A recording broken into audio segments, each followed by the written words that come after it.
महाकुंभ प्रयागराज का आज मौनी अमावस्या का मुख्य स्नान है और कल सायंकाल 7 बजे से ही काफी बड़ी संख्या में श्रद्धालुजन प्रयागराज पहुंच करके स्नान भी कर रहे थे और काफी बड़ी संख्या में श्रद्धालुजन ब्रह्म मुहूर्त का भी इंतजार कर रहे थे। एक दुर्भाग्यपूर्ण हादसा इसी दौरान अखाड़ा मार्ग पर संगम के तट पर हुआ, जिसमें 90 से ज्यादा लोग गंभीर रूप से या सामान्य रूप से घायल हुए। यह हादसा भारी भीड़ के द्वारा अखाड़ा मार्ग के बैरिकेडिंग्स को तोड़ने और उसके बाद उससे कूद करके जाने के कारण वहां पर हुआ है, जिसमें 30 के आसपास लोगों की दुखद मृत्यु हुई है। 36 घायलों का प्रयागराज में उपचार चल रहा है। शेष घायलों को उनके परिवार के सदस्य लेकर के चले गए हैं। घटना दुखद है, मर्माहत करने वाला है।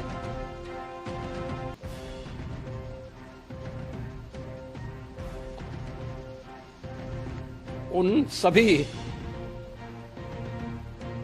परिजनों के प्रति हमारी पूरी संवेदना है। हम लोग रात्रि से ही लगातार प्रशासन के संपर्क में हैं। मेला प्राधिकरण,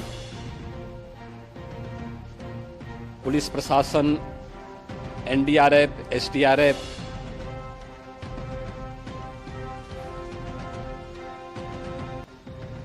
और भी अन्य जितने भी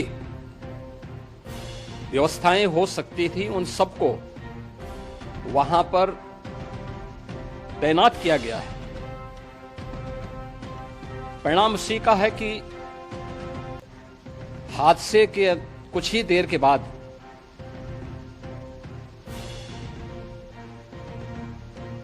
राहत कार्य को ग्रीन कॉरिडोर बना करके प्रशासन ने, पुलिस ने, एनडीआरएफ और एसडीआरएफ के स्वयंसेवकों ने सभी लोगों को हॉस्पिटल तक पहुंचाने का काम किया है। लेकिन दुर्भाग्य से इस दौरान ये मौतें हुई हैं।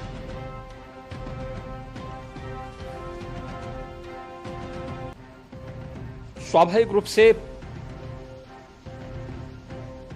इन सब मुद्दों पर प्रश्न उठना स्वाभाविक भी है।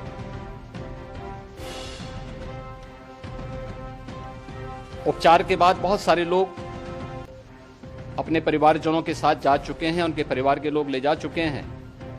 जो बाकी बच्चे हैं उनका उपचार चल रहा है।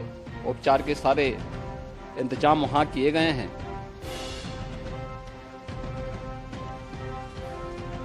प्रेशर मौनी अमावस्या का ये मुख्य स्नान है महाकुंभ का, और बहुत ज्यादा प्रेशर प्रयागराज में होने के कारण सभी प्रकार के मार्ग भी चौक थे। रात्रि से ही प्रशासन उन मार्गों को खुलवाने और स्थिति को सामान्य करने के लिए पूरी तत्परता के साथ लगा भी रहा।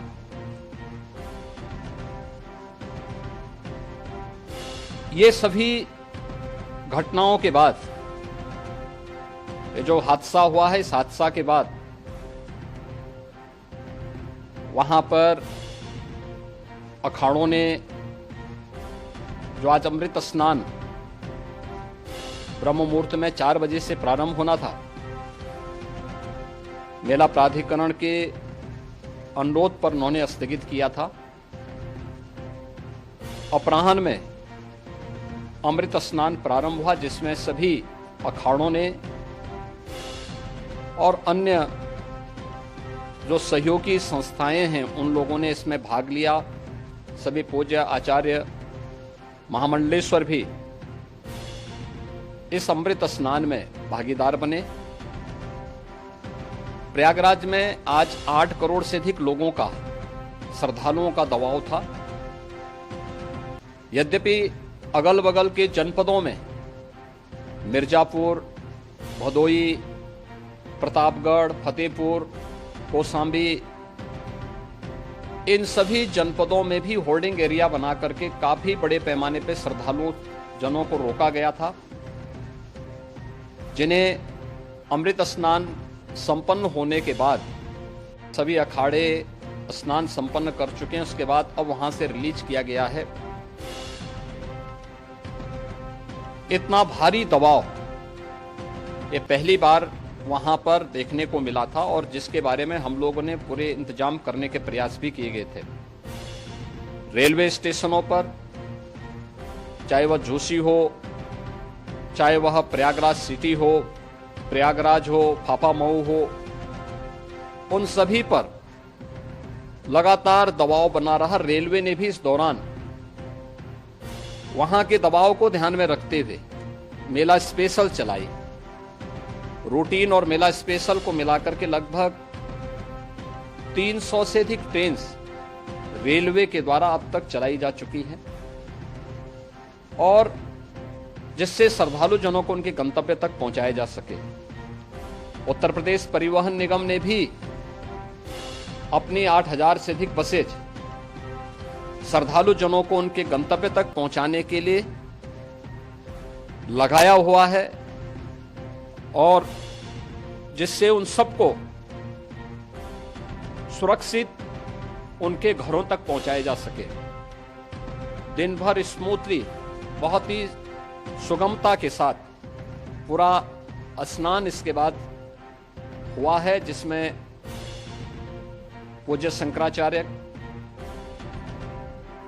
आचार्य महामंडलेश्वर, वरिष्ठ संतजन और सभी अखाड़ों ने इसमें पूरा सहयोग भी किया और पूरे कार्यक्रम को सकुशल संपन्न करने में अपना योगदान भी दिया है। ये सभी घटनाएं मर्माहत करने वाली भी हैं और एक सबक भी है, लेकिन हादसे के तह में भी जाने की आवश्यकता है। और इसी दिशा से सरकार ने भी तय किया है कि हम इसकी एक जुडिशियल इंक्वायरी भी करेंगे, क्योंकि कई बार रिव्यू होने के बाद स्थानीय स्तर पर हर प्रकार की सतर्कता के बाद आखिर कहां से ऐसे हादसे फिर भी होते हैं और हुए हैं। इसके लिए हम लोगों ने न्यायमूर्ति हर्ष कुमार के नेतृत्व में पूर्व डीजी श्री वीके गुप्ता और रिटायर्ड आईएएस श्री डीके सिंह, इन 3 सदस्यीय जुडिशियल कमीशन को भी इसके लिए गठित किया जा रहा है। इन सभी अन्य कार्यों के साथ साथ हम लोगों ने वहां की पूरी घटना पर आज पूरे दिन भर एक एक घटना को लेकर के मुख्यमंत्री का जो कंट्रोल रूम था, उस कंट्रोल रूम से भी, चीफ सेक्रेटरी के कंट्रोल रूम से भी, डीजीपी के कंट्रोल रूम से भी लगातार इन चीजों की मॉनिटरिंग की जाती रही। दिन भर बैठक चली है और लगातार एक एक घटना को लेकर के वहां पर प्रशासन के साथ संवाद भी रहा है, विभिन्न अखाड़ों के साथ संवाद रहा है, अन्य संतों के साथ भी दिन भर हम लोग संवाद बनाते रहे हैं। प्रातः काल से आदरणीय प्रधानमंत्री जी का, माननीय गृह मंत्री जी का, माननीय राष्ट्रीय अध्यक्ष जी का, अन्य तमाम केंद्रीय मंत्रियों का, माननीय रेल मंत्री जी का, प्रदेश की माननीय राज्यपाल महोदया का भी समन्वय बराबर आवश्यक दिशा निर्देश भी और मार्गदर्शन भी प्राप्त होता रहा। इसको लेकर के यहाँ पर सरकार ने उसे नीचे मजबूती के साथ उतारने का कार्य करने का प्रयास किया।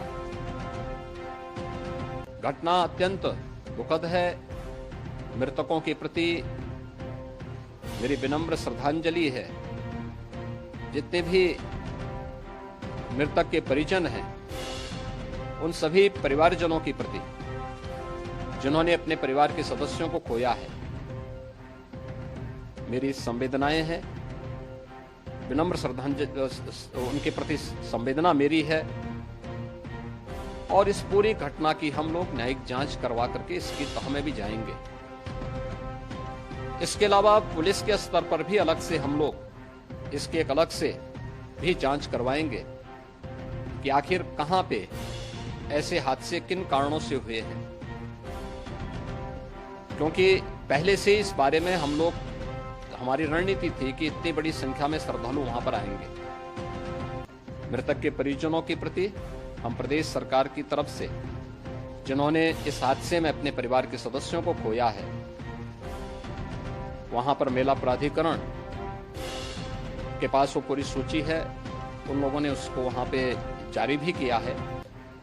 मैं उन सब के प्रति अपनी संवेदना भी व्यक्त करता हूं और परिवारजनों को हम प्रदेश सरकार की तरफ से 25-25 लाख रुपए की आर्थिक सहायता की घोषणा भी कर रहे हैं। और न्यायिक आयोग इस पूरे मामले को देख करके एक समय सीमा के अंदर राज्य सरकार को अपनी रिपोर्ट देगा और इसमें आने वाले समय में या आने वाले स्नान के लिए भी हम और कैसे व्यवस्था को और सुदृढ़ किया जा सकता है, इसके बारे में भी